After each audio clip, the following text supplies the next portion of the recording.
Vir ieder en elke voorlesing gebruik ons verkieslik die 1933, 1953 Afrikaanse vertaling, as ook die King James vertaling met die Strong's verwysingsnommers. Om seker te maak dat ons 'n skerp omlynde beeld verkry, sal ons stop in die skrifondersoeke verkies en verklaar sover moontlik. Ons het dus nodig om ons harte, ons verstand en ore tot beskikking van die Heilige Gees te stel, sodat die openbarings geskryf kan word op ons harte. Ek persoonlik is totaal oortuig daarvan dat die hele Bybel deur God gegee is om ons ingelig te hou. Alvorens ons begin, vra ons dan dat die Here met ons wil spreek deur sy Heilige Gees, en ons vra dat ons harte op U gerig sal bly, Vader. Help ons om te hoor wat die Gees aan die gemeente wil oordra.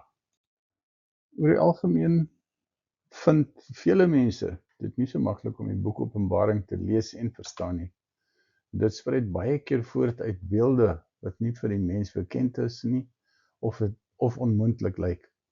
'n Versluiering van wat die woorde wat in die boek opgeteken is moet oordra, en 'n skynbaar vergesogte gebeurtenisse wat nie in ons alledaagse lewe sigbaar is nie, en wat tot gevolg het dat ons die omskrywings verwerp of betwyfel en dit as illusies voorhou. Nou, een sleutel is duidelik dat mens die boek nie moet probeer assimileer in 'n enkele eenheid nie, maar eerder die elke afsonderlike beeld op die regte plek in die ram plaas en dit dan so verstaan. Meestal is insig die gevolg van begrip van wat die strekking van die geskrewe woord is, en dit sal dan ons fokus wees. Ons gaan voort na Openbaring 4, vers 1, waar geskryf staan: na hierdie dinge het ek gesien, kyk, 'n geopende deur in die hemel. En die eerste stem wat ek soos 'n bassein met my hoor spreek het gesê: kom op hierheen, en ek sal jou toon wat na hierdie dinge moet gebeur. Ek, hoofletter, waarskynlik God die Vader of Jesus Christus wat met hom praat, want dit is uiteindelik die openbaring van Jesus Christus. En dadelik was ek in die gees, en kyk, daar staan 'n troon in die hemel, en een sit op die troon. En weer eens, hierso sien Johannes iets wat ons ook nie altyd kan raak sien nie, en dit is, jy moet in die gees wees om God te kan sien op sy troon. Sonder dit kan jy die koninkryk en die troon van die hemel nie eers onderskei nie, sê die Bybel, want op 'n ander plek. En hy wat op die troon sit, of hy wat daarop sit, het as sy voorkoms gelyk soos 'n steen jaspis en sardius. En rondom die troon was 'n reënboog wat in sy voorkoms gelyk het soos 'n smarag. En rondom die troon was daar 24 trone. Kyk hierso, hierdie troonkamer is nie sommer net 'n plek waar een enkeling is. Dit is soos 'n raadsaal vir die konings, want daar's nog 24 trone, en op hierdie trone sit daar 24 ouderlinge. Hulle is bekleed met wit klere, wat beteken hulle is hulle verheerlikte liggame, en daar word erkenning gegee. Die rede hoekom Johannes hulle kan eien as ouens wat op trone sit, is omdat hulle krone op hulle hoofde het. Want nie enige persoon gaan se muur in 'n vertrek en gaan sit op die troon tensy jy 'n koning is nie, of deur die koning gemagtig is om daar te sit nie. Alright. En Openbaring 4:5 sê, en daar het weer ligte, donderslae en stemme uit die troon uitgegaan. As 'n mens kyk na vulkaniese uitbarsting, dan sien 'n mens hier presies dit wat gebeur hierso nou, wat Johannes omskryf, en dit beteken nie dat dit is wat hy gesien het nie, maar ek vereenselwig het net met hierdie prentjie wat ek gesien het van die weerligte wat daar uitslaan wanneer daar 'n ontploffing is. Daar's 'n enorme slag wat afgaan, 'n donderslag met ander woorde, as 'n vulkaan uitbars, maar Johannes staan hier so, hy sê, hy sien nie weerligte, hy sien nie donderslag, maar hy hoor ook stemme uit die troon uitgaan. Nou wie se stem dink is dit, of sal ons dink dit is? Ek sê, waarskynlik, die 4 lewende wesens wat voor God staan, die 7 geeste van God praat self, Jesus Christus praat, en dan die 24 ouderlinge. Dit is wat Johannes hier so waarneem. En dan staan daar voor die troon, in hierdie selfde troonkamer, waar God se troon en die 24 ouderlings is daar 7 vuurvakkels, wat die 7 geeste van God is, wat voor die troon brand. Right, ons sal hierdie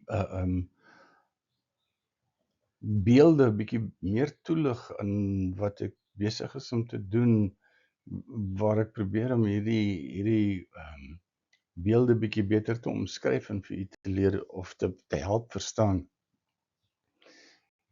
wat dit is waarvan hier gepraat word in hierdie gedeeltes.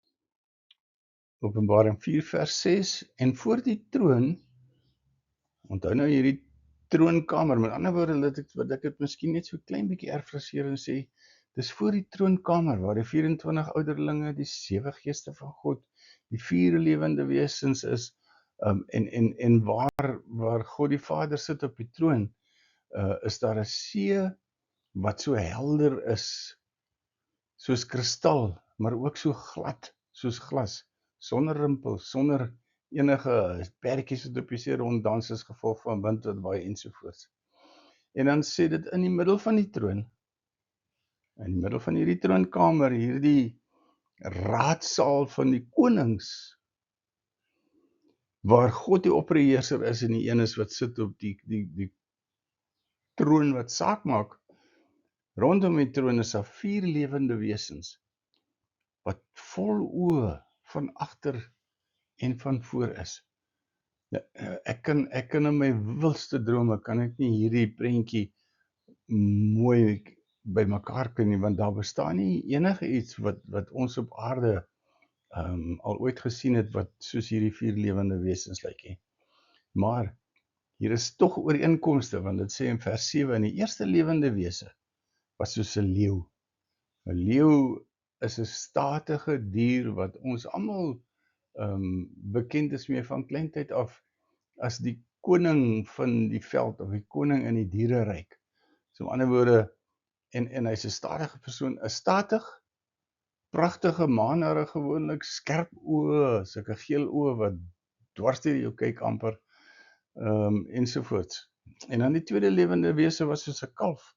Nou 'n kalf is gewoonlik iets wat 'n mens assosieer met 'n dier, soos 'n bees, of jy sê nie sommer vir 'n lammetjie hy's 'n kalf nie, nê? En 'n mens sê ook nie sommer vir 'n klein itempie dis 'n kalf nie. 'n Kalf word geassosieer met in ons idioom in Afrikaans assosieer ons 'n kalf as die kind van 'n bul, okay, en 'n koei, groot lewende beeste, okay. En die derde lewende wese het 'n gesig gehad soos 'n mens.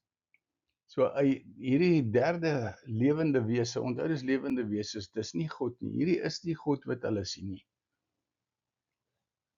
Johannes sien addisioneel tot God wat op die troon sit, wat lyk soos die steen jaspis en sardius, sien hy hierdie 24 trone van die ouderlinge, en hy sien die 4 lewende wesens. So dis aparte entiteite, en hy sien die 7 vuurvakkels, die 7 geeste van God voor die troon. Elke entiteit met sy eie identiteit ook. Alright, kom laat ek net dan nie hierso verder gaan met dit nie. So die lewende wese wat 'n gesig het soos 'n mens, beteken vir ons kommunikeer nie sommer met 'n bees nie, want ons verstaan nie so lekker met wat hulle sê altyd nie. En ons kommunikeer ook nie met 'n leeu nie. Ons praat nie sommer met 'n leeu nie, maar ons praat met 'n mens, want ons weet 'n mens kan ons hoor, verstaan, en hy gaan ons antwoord in woorde wat ons kan verstaan. Right. En die vierde lewende wese was soos 'n arend wat vlieg. Oopgespreide vlerke,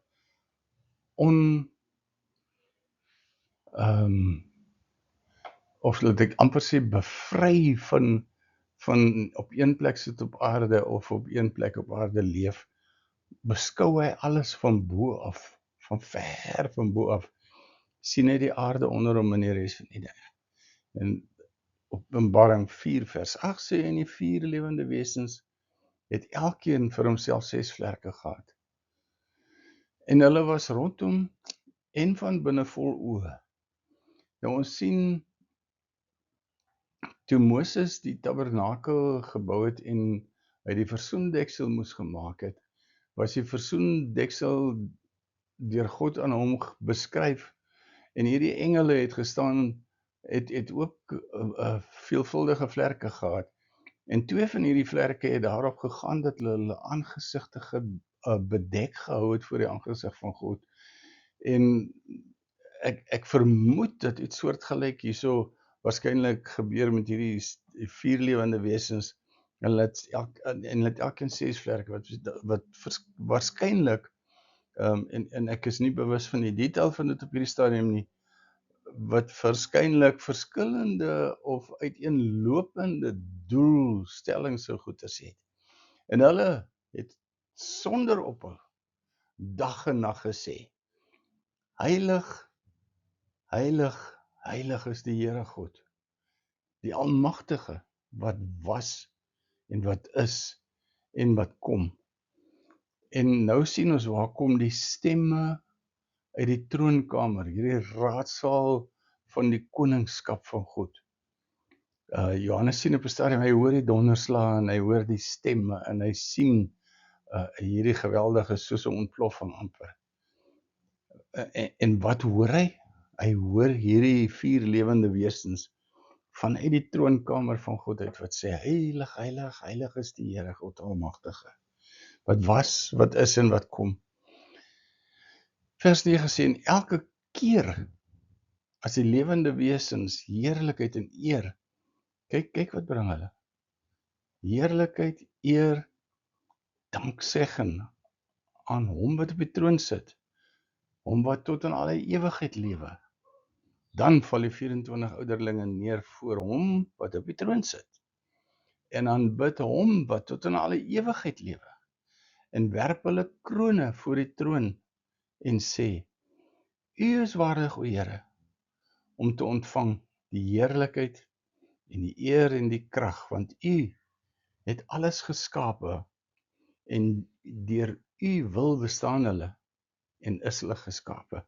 Hier is so geweldig baie wat opgeteken is in hierdie skriffies, maar laat ons daarmee volstaan deur te sê, die doel van die 24 ouderlinge en hierdie 4 lewende wesens en die 7 geeste van God en God self, is die plek waar God sy hart openbaar, of die bron van die openbaarmaking van die liefde van God en die lig van God. Nou ons gaan voort volgende keer met hoofstuk 5. Ek het hieronder het ek 'n e-posadres aangestip wat sê openmywoord@gmail.com. Ek sê net weer openmywoord@gmail.com.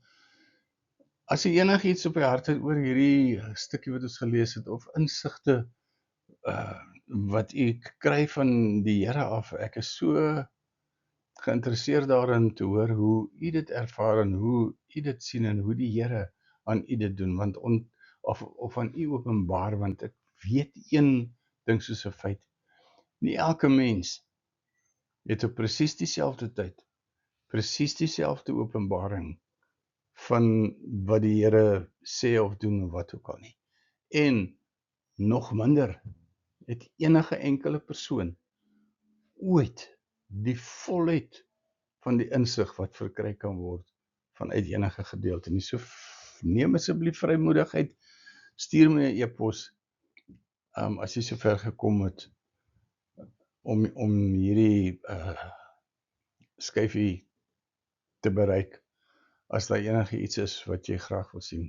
Ons bid, Vader, ons dankie dat U besluit het om aan ons te kom wys hoe dit lyk, nie net op aarde nie net die lelike dinge nie, maar dat U briewe skryf in die gemeentes om hulle te waarsku teen die dinge wat daar verkeerd is, dat U raad gee van hoe om dit